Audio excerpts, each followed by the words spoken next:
নমস্কার। আশা করি সবাই খুব ভালো আছেন। আজ চলে আসলাম শ্রী শ্রী রামকৃষ্ণদেব মানে আমাদের ঠাকুরের কথা নিয়ে, ঈশ্বর লাভের উপায় নিয়ে ঠাকুর কি বলে গেছেন।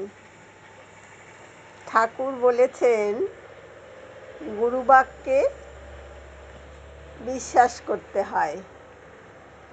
গুরুই হচ্ছে সচ্চিদানন্দ, সচ্চিদানন্দই গুরু। তার কথা বিশ্বাস করলে, বালকের মতো বিশ্বাস করলে ঈশ্বর লাভ হয়। বালকের কি বিশ্বাস?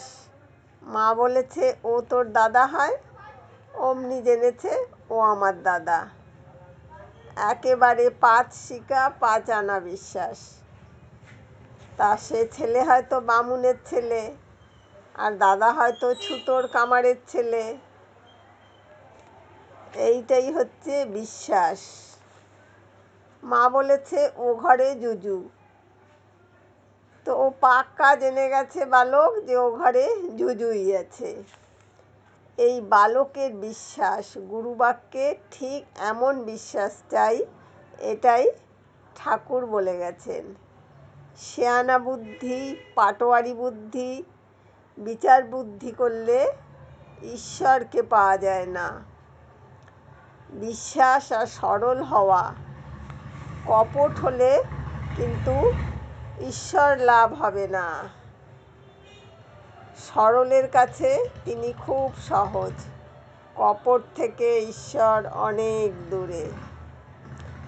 কিন্তু বালক যেমন মাকে না দেখলে দিশেহারা হয়, সন্দেশ মিঠাই হাতে দিয়ে ভোলাতে যাও, কিছুই চাই না, কিছুতেই ভোলে না, আর বলে না আমি মার কাছে যাব।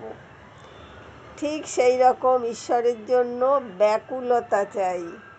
আহা কি অবস্থা!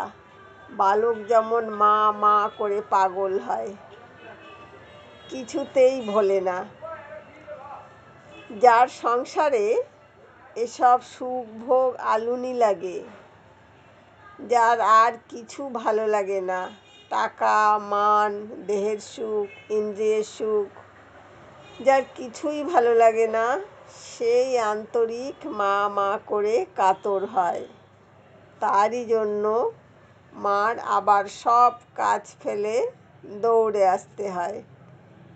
দেখুন কত সহজ সরলভাবে কিভাবে আমরা ঈশ্বরের সান্নিধ্য লাভ করব, সত্যিকারের ভক্তি ভাব আনতে পারবো, ঈশ্বরকে পাবো, বুঝিয়ে দিলেন।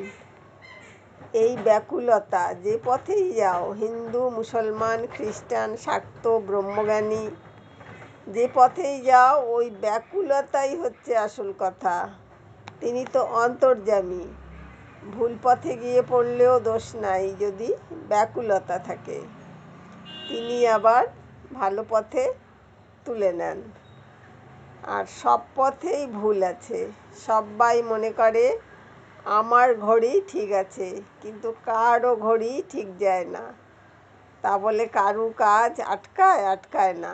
ব্যাকুলতা থাকলে সাধুসঙ্গ ঠিক জুটে যায়। সাধুসঙ্গে নিজের ঘড়ি অনেকটা ঠিক করে নেওয়া যায়। একজন গুরুকে একজন জিজ্ঞাসা করেছিল, মহাশয় বলে দিন ঈশ্বরকে কেমন করে পাবো। গুরু বললে, এসো আমি তোমায় দেখিয়ে দিচ্ছি। এই বলে তাকে সঙ্গে করে একটি পুকুরের কাছে নিয়ে গেল। দুইজনেই জলে নামলো। এমন সময় হঠাৎ গুরু শিষ্যকে ধরে জলে চুবিয়ে ধরলে। খানিক পরে ছেড়ে দেবার পর শিষ্য মাথা তুলে দাঁড়ালো। গুরু জিজ্ঞাসা করলে, তোমার কী রকম বোধ হচ্ছিল? শিষ্য বললে, প্রাণ যায় বোধ হচ্ছিল, প্রাণ আটুপাটু করছিল। তখন গুরু বললে, ঈশ্বরের জন্য যখন প্রাণ এই রকম আটুপাটু করবে, তখন জানবে যে তার সাক্ষাৎকারের দেরি নেই। তোমায় বলি, উপরে ভাসলে কি হবে, একটু ডুব দাও। গভীর জলের নিচে রত্ন রয়েছে, জলের উপর হাত পা ছুড়লে কি হবে? ঠিক মানিক ভারী হয়, জলে ভাসে না, তলিয়ে গিয়ে জলের নিচে থাকে। ঠিক মানিক লাভ করতে গেলে জলের ভিতর ডুব দিতে হয়। আমি একবার নরেন্দ্রকে জিজ্ঞাসা করেছিলাম, মানে স্বামী বিবেকানন্দকে, মনে কর, মানে আমাদের ঠাকুর নরেন্দ্রকে জিজ্ঞাসা করেছিলেন, মনে কর যে এক খুলি রস আছে আর তুই মাছি হয়েছিস, তুই কোনখানে বসে রস খাবি? নরেন্দ্র বললে, আড়ায়, মানে কিনারায় বসে মুখ বাড়িয়ে খাবো। আমি বললাম, কেন? নরেন্দ্র বললেন, মাঝখানে গিয়ে ডুবে খেলে কি দোষ? নরেন্দ্র বললে, তাহলে রসে জড়িয়ে মরে যাব। তখন আমি বললুম, বাবা, সচ্চিদানন্দ রস তা নয়, এ রস অমৃত রস, এতে ডুবলে মানুষ মরে না, অমর হয়। তাই বলছি ডুব দাও, কিছু ভয় নেই, ডুবলে অমর হয়।